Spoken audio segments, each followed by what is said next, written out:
Donald Trump decisively won Iowa last night thanks to an unsettling majority of caucus goers who, according to NBC News' entrance poll, still deny the results of the 2020 presidential election more than 3 years later, despite any evidence of widespread voter fraud.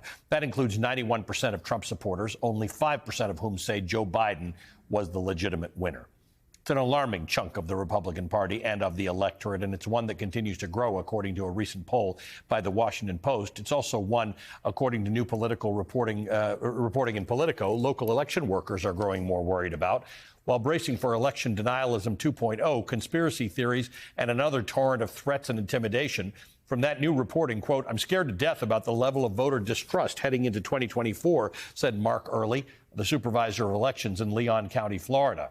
His comments were echoed by dozens of others among a crowd of nearly 100 local election workers who gathered in Crystal City, Virginia last week.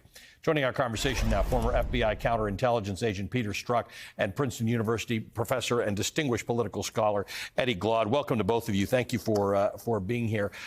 Eddie, let's just start with the election denialism, the idea that there are still a number of people who are making decisions on our part. Molly Jong-Fast pointed out that the turnout in Iowa was substantially lower for Trump than it has been in the past, but still a lot of people who straight up believe the election was not proper.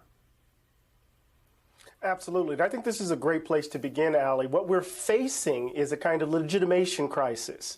That is the erosion of trust and confidence in the administrative function of the state with regards to elections.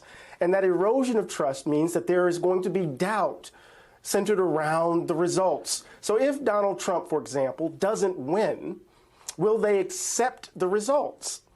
And given the big lie and its long legs, as it were, we can reasonably conclude that they will be doubtful of those results. And so part of what we're facing here, right, is this crisis of legitimation. And if that's the case, then the very foundations of American democracy, at least in my lifetime for the first time, are shaky in this instance. And so it's not a matter of a large number of folk, even though it is a large number of folk. It's a matter of the scope and breadth of the distrust, which leads to a crisis of legitimacy, Ali. Right. And so, Peter, this is important because when you combine that with the other part of our reporting, and that is that poll workers are worried, they're scared. Many of them are leaving. Many of them in this country are volunteers. They are trying to figure out ways to educate the public on how voting works because they're worried about how many people distrust it. So I think Eddie's got a really interesting point. You don't need half of America to doubt the legitimacy of elections. A very, very small portion of America stalwartly deciding that elections are not real or the outcomes are not valid can be very, very disruptive to this country. No, that's absolutely right. And look, I mean, Donald Trump has made it a centerpiece of his public commentary for the past 4 years that the 2020 elections were illegitimate and continues to this day to make the point or try and make the point that the voting process can't be trusted. Now, state and local election officials are going, I think, to go out of their way to be very transparent in everything that they're doing. But to some extent, that's not going to matter. One, you've got a large population of people who aren't going to believe any outcome except that which Donald Trump wins.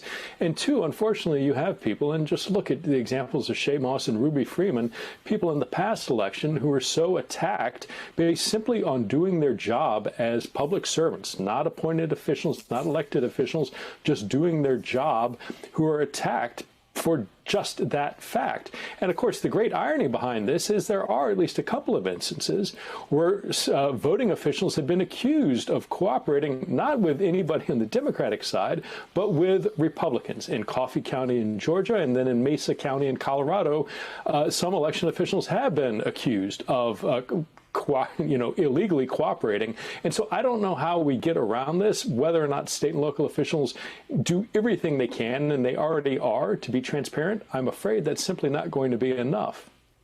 Eddie, this whole thing started when Donald Trump was asked whether he would accept the results of an election the last time around. And and implied that he might not. He played this game of chicken with reporters who were asking these questions. It did work. And at this point, we now have two problems. One is we didn't fix voting access the way we were hoping we would all those years ago. So we have not caused a situation in which more people find it easier to vote. And we've got a problem where more people are infecting the system with the idea that the outcomes are not to be trusted. How does that affect turnout and things like that? Because that could be what this next election hinges on. Right, it affects turnout dramatically, right? So it's not only all the things you've just described, Ali, it's also the very direct attempts at voter suppression. 11 plus states have passed stricter voter ID law, voter voting laws over the course of the last few years. And so 2024 is going to be a dramatically tense election. Not only because the broader question of American democracy is on the ballot, but because how it's executed. And remember, there is historical precedent for this. And the historical precedent is that if we don't defend the process, if we don't demand that Donald Trump and others, right, concede that they will accept the results of the election, these forces will overrun the process. So we have to become more aggressive. The press has to begin to ask not only Donald Trump and the other Republican candidates, but those on the other side, will they accept the results? We have to start building trust and confidence in the process now. We can't allow these folk to overrun our electoral process. Right. That's kind of, I guess for a long time, Peter, we just didn't assume that was a litmus test of participating in elections in America. One would assume that you would take, unless there was a technical or very specific reason to challenge the outcome of an election, you conceded defeat if you didn't win. Part of the problem here is that we're running this next election on the basis of different things to different people. It might be the economy, might be democracy, might be reproductive rights. But actually, we've all, no matter where you are on the spectrum, have got to lean into voting, the right to vote, and trust in the system. Right. And, I think Eddie's absolutely right. And he's by far and away an absolute expert on the sordid history in America of some of voting abuses that have gone on. But what we're facing in this context of leaning into voting is a whole host of new ways that can be undermined by malevolent actors, whether it's the use of artificial intelligence to create false narratives or false reporting, whether it's hostile foreign actors like Russia or China or others trying to either seed disinformation or actually attack voting systems. There are any number of things today that are available to malicious actors that we've never had to confront before as a nation. And all of those things, I'm concerned, are going to be brought to the forefront by a variety of actors, whether they're domestic or foreign, to try and undermine this faith that we absolutely have to maintain and, as you said, lean into when it comes to our voting process. So it's going to be an extraordinary challenge. I think it's going to be something unlike anything we've seen in our nation's history, and we've got to get ready for it right now. The good news